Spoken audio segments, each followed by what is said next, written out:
here Go ahead. with Grammy winning Ernie fucking Cunnigan from Body Count. I started calling me Ernie C because my last name is Cunningham. You got it right Yeah, because everyone Cunningham.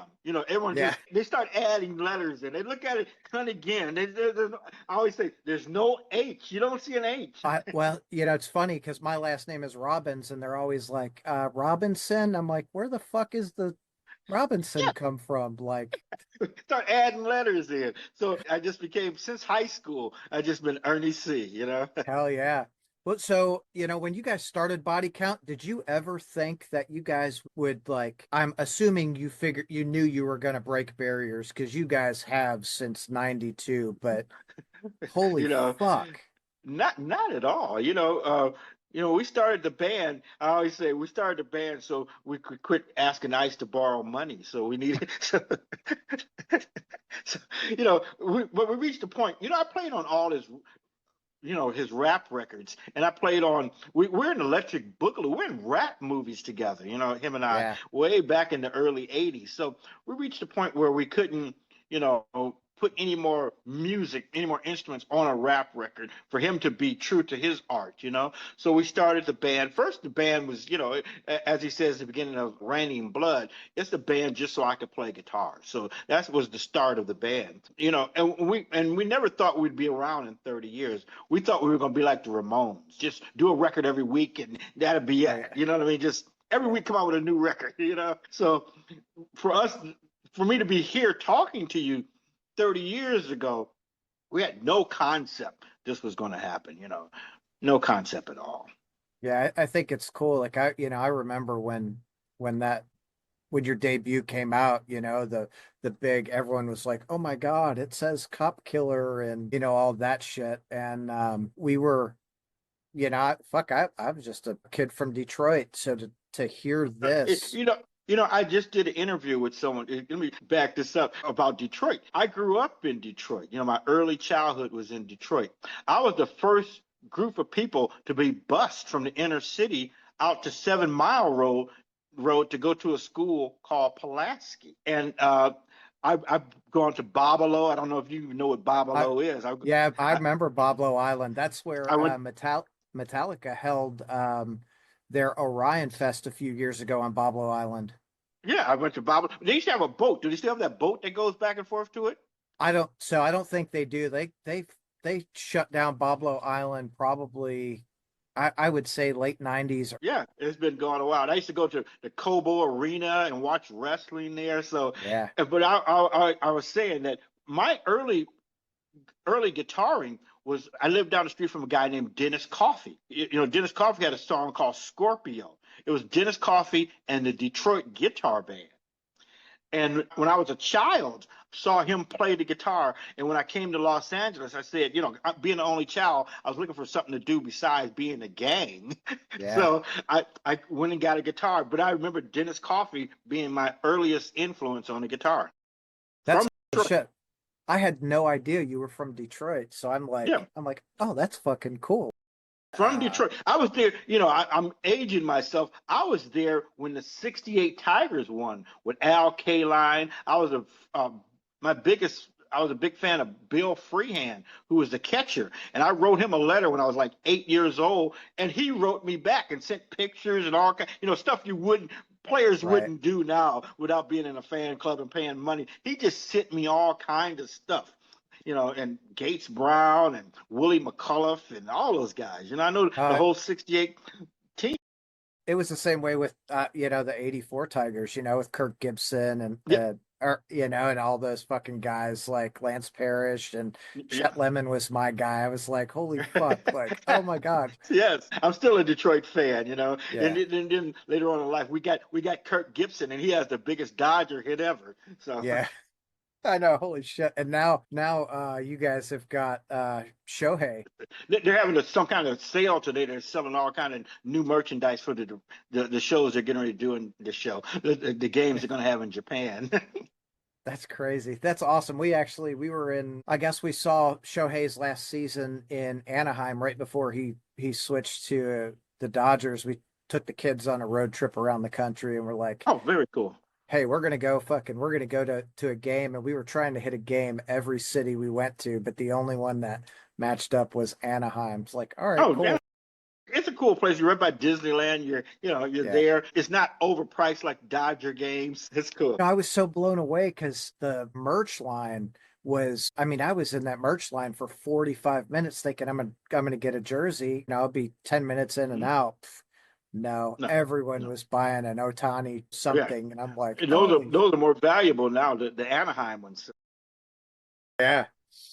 So, the latest album, Merciless, I'm gonna say this because I'm still like absolutely blown away with every, body count album, but I feel like Merciless is maybe it's because it's the newest to me, but it is such a great fucking album. And I, It's like, it's really good. It's like our best record. And plus we have, Will Putney. He's part of the group. He's our other guitar player. He helps out, because his band's fit by our autopsy, fit yeah, for an autopsy and those bands. Those are great bands. So he just brings what he does to us. And we have our own body count thing that we add into it. So it makes it that much better. But Will has helped out a lot. And plus we have great guests on this record. I mean, we have, you know, everyone on this record. We Corpse have David Grinder. Gilmour. We have I David know. Gilmour on this record. I mean, Like, how do you? In my wildest dreams in Detroit, I would never think that I'd be playing on a record with David Gilmour. I was like, wow. And I told Ice, I said, well, English guitar players really love me. I took the because I produced the Sabbath records. I said they yeah. love English guitar players. Well, something I didn't know, speaking of your production, I didn't know that you did like those early Rage and Stone Temple Pilots demos that really You helped know, them like, No, I didn't do those records. oh, I met Tom. I didn't do those records. That was something that came on the internet. I put them on the shows, because I met Tom Morello when I was successful, when he was just starting that band. He said, "Come to my rehearsal. I have this band." So I'm like, "Okay, cool." I've sat in their rehearsal. I'm like, "This is badass stuff." And so I said, some bands there's no denying. When you listen to them, it's not like, okay, you got to. No, I listen to them. I'm like, this is it. So I'm like, you guys have to open for us. So we're playing some shows, and I put them on shows, and then that's actually the same way with the Stone Temple Pilots. I met Robert, the bass player, when I first got a deal. He was selling musical equipment at a music store, and I went in there and bought stuff, and he gave me a Mighty Joe Young cassette. And I listened to it. I'm like, oh, this is good. And so I gave it to my manager, and he passed it on to someone working in the office. And they started managing them, and well, I found them a rehearsal spot. They rehearsed right next door to us for years. shit, yeah. That's cool. Like, it's funny how the music industry is like so I'll say intertwined for lack of a better term, but when you do it, it's like it's not like politicking because you're just like meeting people and doing your Yeah, thing, just but meeting people. You just meet people, and you have the same interests, and it just happens. We rehearsed next door to Rob Zombie for years. I used to always tell the band, "Be quiet, I don't hear what Rob is doing yeah, next door," because we could hear yeah. him through the walls. And those like Rob Zombie and like White Zombie, like those early White Zombie, that Yeah, shit, that it was the was band. We yeah, rehearsed next to them, with John playing the drums. We rehearsed next to White Zombie for yeah. years. Yeah. Yeah, before he switched it to just Rob, like that was Yeah, well, years. I We're talking '91 when they were doing. They were doing More Human Than a Human. yeah. I would hear that through the walls. I'm like, that's pretty interesting. Yeah, White Zombie, Rage, I think those two bands, they broke a lot of ground for a lot of people that wouldn't have otherwise known, like More Right. Human Than Human. When that frickin' hit the radio, I think people were like, "Holy shit, what Yeah, is this?" exactly. We did Lollapalooza. We toured with Nine Inch Nails. When we first heard them, we were like, "What the hell is this?" It was badass. Yeah. What were some of those like early tours like for you guys? Well, it was like we did a lot. First, we did body count when we first started. We did shows in L.A. We did 12 shows in L.A. And then the next show we did was the first Lollapalooza. So we went from playing 200 people to playing to playing 40,000. So we're like baptism by fire. So, and the thing about it was when we first started the band, Ice did his rap set. Body Count only played for 15 minutes. That was good because we only knew so many songs. So everybody thought we were badass because we only played for 15 intense minutes. We didn't play for an hour. We played for 15 minutes. So that made the band, when we came out with the record, people were like, we saw Body Count on it. They're badass. So we had a record. We only had like 5 songs that we knew. Yeah. It worked out good. Hell you know, yeah. fake it till you make it. You hit them hard and you walk away and Yeah. you leave them wanting more. We played for 15 minutes, closed with Cop Killer. There Goes Neighborhood Cop Killer and instrumental, and we were out of there. Hell yeah. Yeah. And it's cool that you guys had that opportunity, to do that. I feel like, Body Count were like one of those first bands to really, obviously not the first because we had Run DMC and Aerosmith doing Walk But This Way, but you but guys were, I always tell people, that was a novelty. yeah, We were a real band. I always 100%. consider, we're a real band. We're Page and Plant. We're that collaboration. Some of those bands were just contrived, like the Judgment Night soundtrack. We're on that Yeah. soundtrack, and that's when I first really got introduced to Slayer. I did a song with Slayer, but I was there with them all day long, while I was recording it. And sometimes we play. We do post mortem. Lombardo comes out and plays with us. That's always Hell yeah. fun. Yeah, Yeah. that's always a And good time. he is such a badass drummer, man. Oh No my doubt. God. No doubt. He comes out and plays with us, and we switch drummers in the middle of it, and then Dave comes out and playing. It's always a lot of fun. Hell yeah. You guys are always great live. I mean, every time I see you, I'm just like, oh my gosh, like how the We're fuck do they get better? well, we always want to play.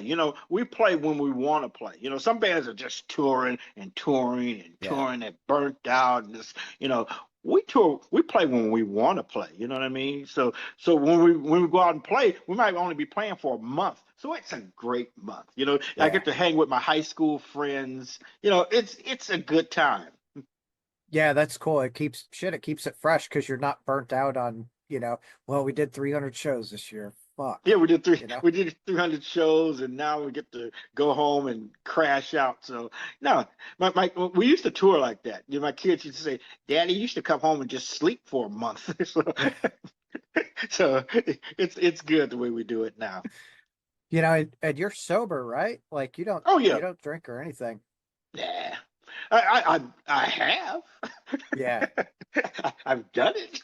I But think we all have. sometimes Yeah. it gets to a point where it doesn't work anymore, and the I'm having more fun now and helping out the kids. There's an epidemic of fentanyl and all kind of crazy stuff going around. So in the position I'm in now, where my life is now, it's better to help than to be taken away and killing myself.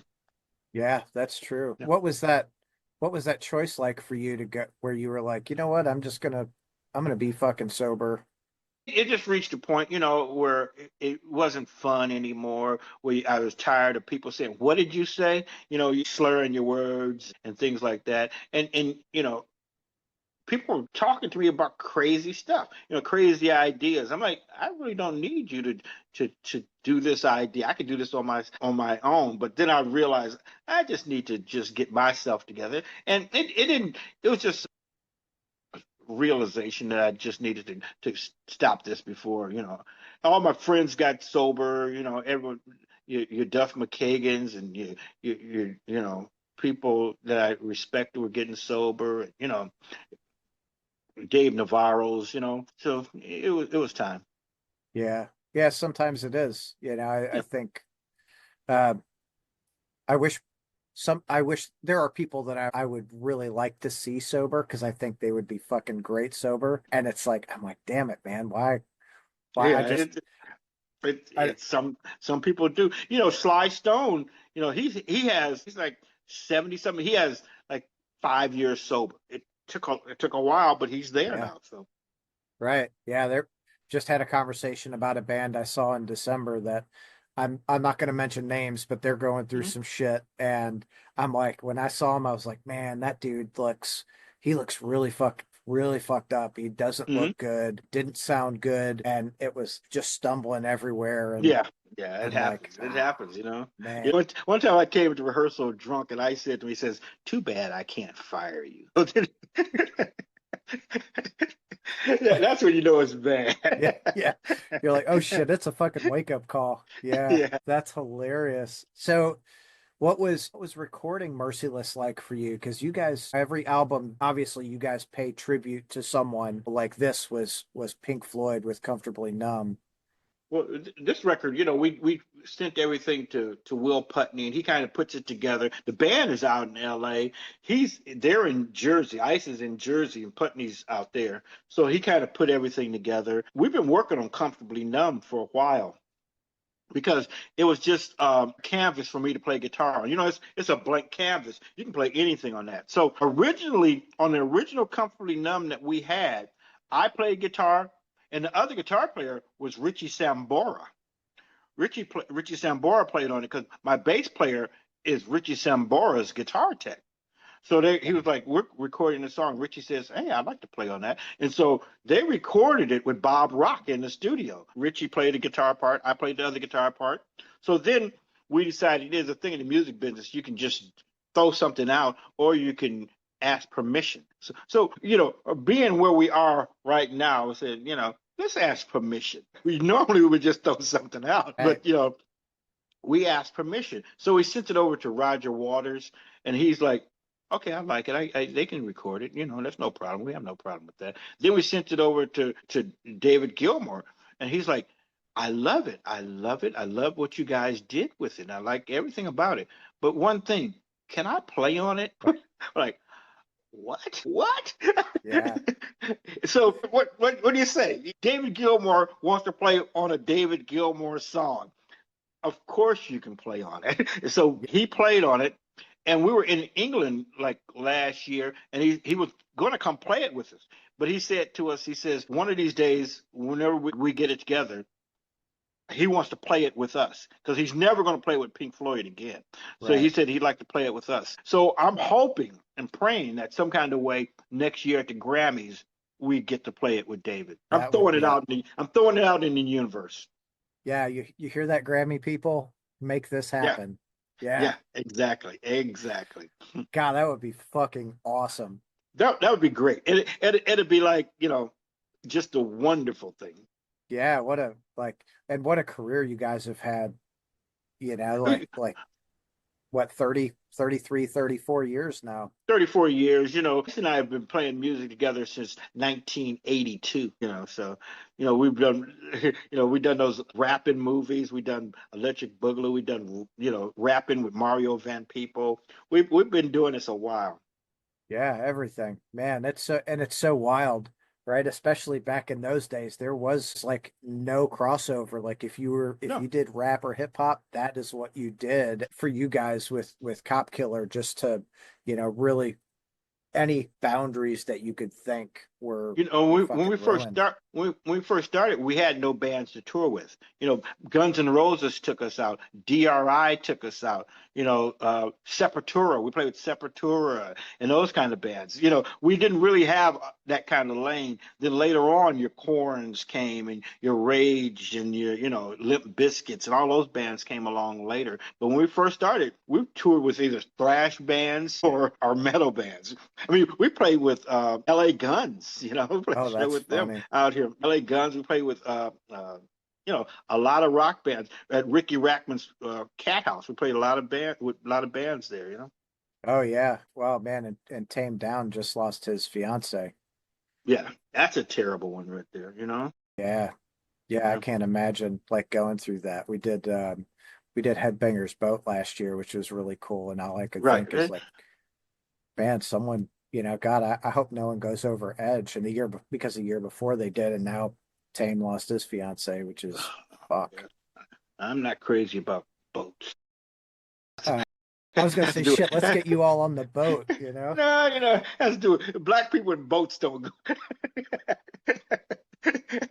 we can just, there's sometimes you can make jokes about things without, getting political. But I always say Yeah, that, keep me away from the boat. But it definitely. does have a casino on. I like casinos. It does have a casino on it, but you come That's a on, you grew saving up in point. Detroit. There's enough water there. You get it. Like Yeah, I get I'm going to tell it. you, not, speaking of like not getting political, one of my favorite songs off of Merciless is "Fuck What You Heard" Yeah.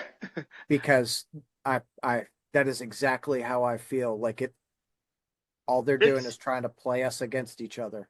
it's and the thing is, me myself, my view. We don't get into my view on race because I grew up in Detroit during the '68 riot. I Yeah. raised by a Jewish lady in the inner city, so my view on race is like all messed up because the Jewish lady used to take me to after school at the Panthers had after school. The Muslims have after school, and they'd be like, "Well, kill Whitey." I'd be like, "Whitey's picking me up." So my view on race is like, she used to walk me down the street. We used to go to wrestling together. She used to carry me down the street. I was a Boy Scout when they had National Guards on the street. So we had Wow. pictures of this.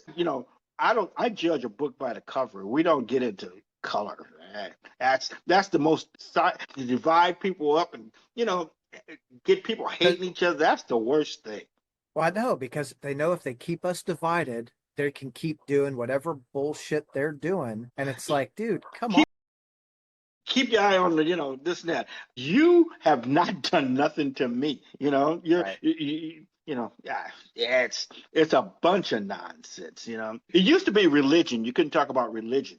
Now politics is more polarizing than religion. Yeah. It's 100 times worse. You can talk about religion now. You can't talk Yeah. about politics. No, you really can't. Like, and every time someone's like, "Oh man, the Dems did this or Republicans did that," I'm just like, you do realize that they don't give a fuck about you. They just want you No. fighting. That's it. And the thing about it is, I've been a bunch of religions. I always say I've been Baptist, I've been Catholic, I've been I used to chant Nam Myoho Renge Kyo. I've been a bunch of religions. And I always say, and I'm Jewish because I've been in the music business for over 30 years. So my view on religion is all over the place. I've never changed political parties. I mean, I don't. Right. I've looked into each one, and they both don't get me what I want, Right. what I really want. They both. I'm still at odds with them. But if you got to pick the lesser of two evils, I picked one. That's about all you can do. I Yeah. remember, of course, growing up in Detroit, it was the UAW. Yeah. They Hmm. ran everything, and that my Hmm. dad, Oh yeah. gosh, he was an auto worker, and in Yeah. '92 they My. signed the NAFTA agreement. In '93 they started shutting everything down, and it's like, Hmm.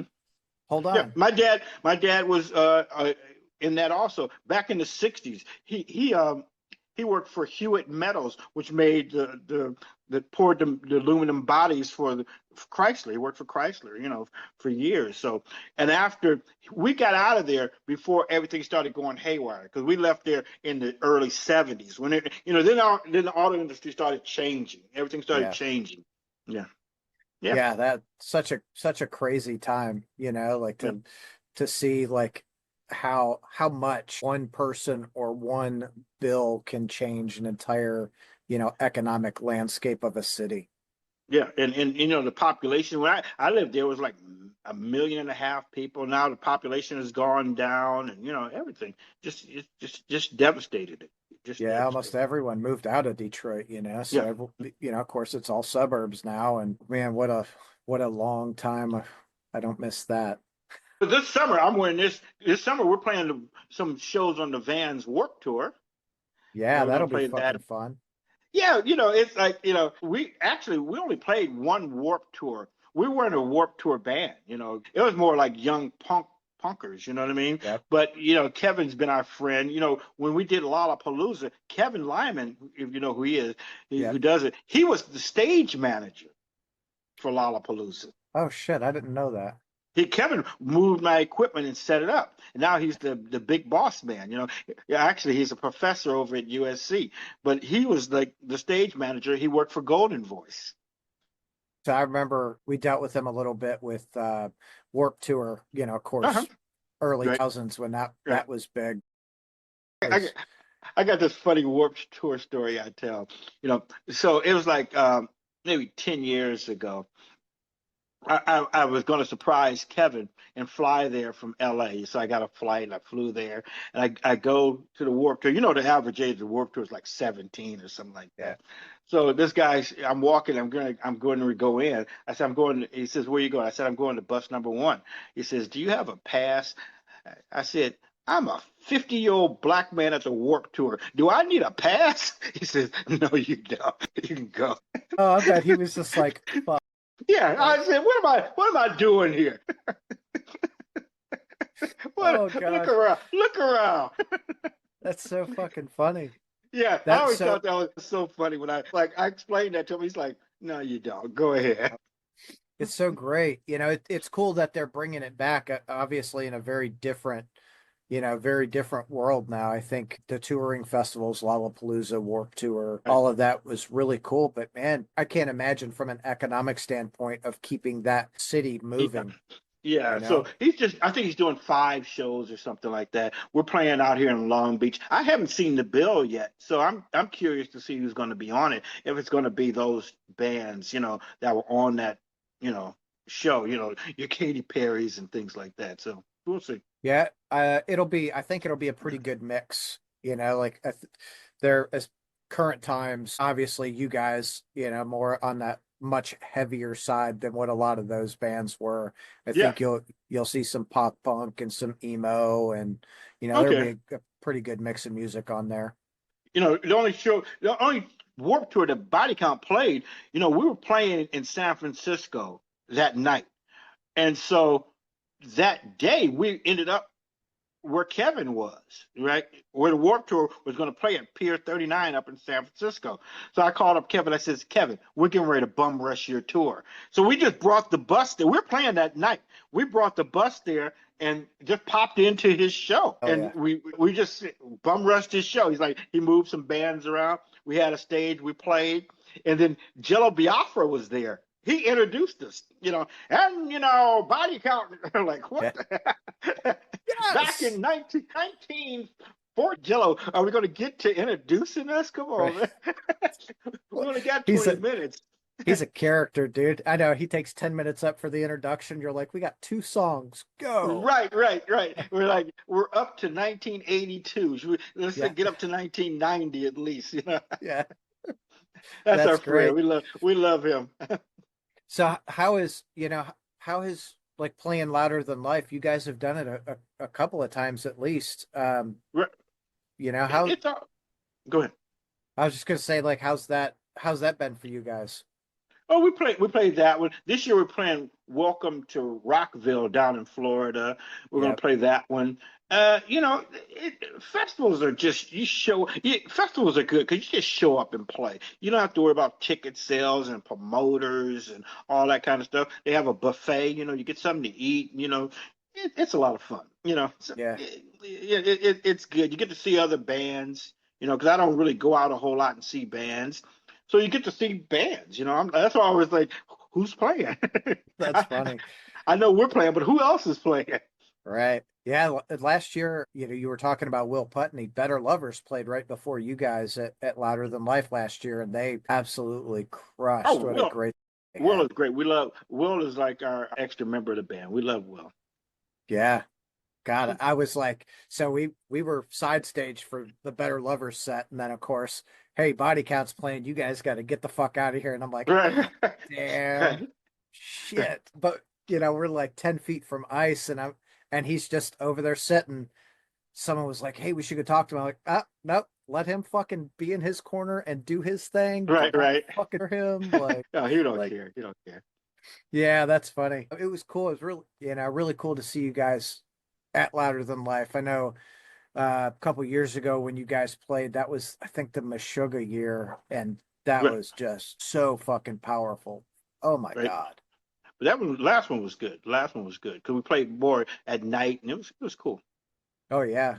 Yeah, you guys played on I guess the right stage and then Mastodon played right after you. Yeah, Mastodon, Mastodon, who beat us for the Grammy. And those dudes, man, tremendous musicians. They fucking, another band that is really like broken. They're a good band. They're a good band. I'm Yeah, happy for them. hell yeah. Man, I gotta so I live in Louisville now. I want to get you guys to come play a fucking play a show in Louisville, just like a little one-off. Yeah, that would be good. We went to the festival, the Bat Factory. I got a bat hanging right there that they made me. A body Yeah, count bat. It's really hell cool. yeah. Did they just do the traditional like wood grain? No, black, Oh, right on. the black bats. Yeah, Yeah, that factory. Did you do the tour when you were there? We did the whole get down. Yeah, It's really cool how they made it, especially like seeing like all the, oh, we made, this is so and so's bat, and right, right, right. you And go back we, into, we were around the corner. We walked there. We were right around the corner. oh So, yeah, you guys were right there. That's cool. uh-huh. Golly, they did. You did you go to the batting cages while you were there? No, we didn't do that. We didn't do the batting cage. Yeah. So like after the tour, or maybe before the tour, I don't know. You can go to the batting cages and you can swing with Babe Ruth's bat and Al Kaline's bat and like Okay, yeah. like all I these. didn't. I didn't do. Well, we'll do it again next time. We'll go. Take the extensive tour. We got a quick, show. What some guy that worked there took us around. Oh yeah, yeah. Just like here, check it out. Yeah. Go, go, Right. go. Right. Yeah. Right. Right. Right. All right. Right. Yeah, that's cool. So if I wanted to do a show with you guys here, never mind. I'll send Yeah. you a Yeah. message. Yeah. Yeah. Do that. Okay. Yeah, that way it'll be easier and you don't have 10 million people bum rushing Right. for, oh, let's do all this Exactly. shit. Calling them booking agent. Yeah. No, don't do that. Okay, Ernie, I know you've got a Cool. busy day ahead of you. Cool. Thank you But so it's much. been great talking to you, and I'll see you the next time we get there, and we will get there again. Okay. I'm sure you will, man. Have Let me yourself a check. great day. Let me take a picture. Hold on. Hold on. Don't move. Oh, hold on. Me too then. Okay. I got it. I got mine. All right, hold on. Thank you so Awesome. much. You have a good day. You too.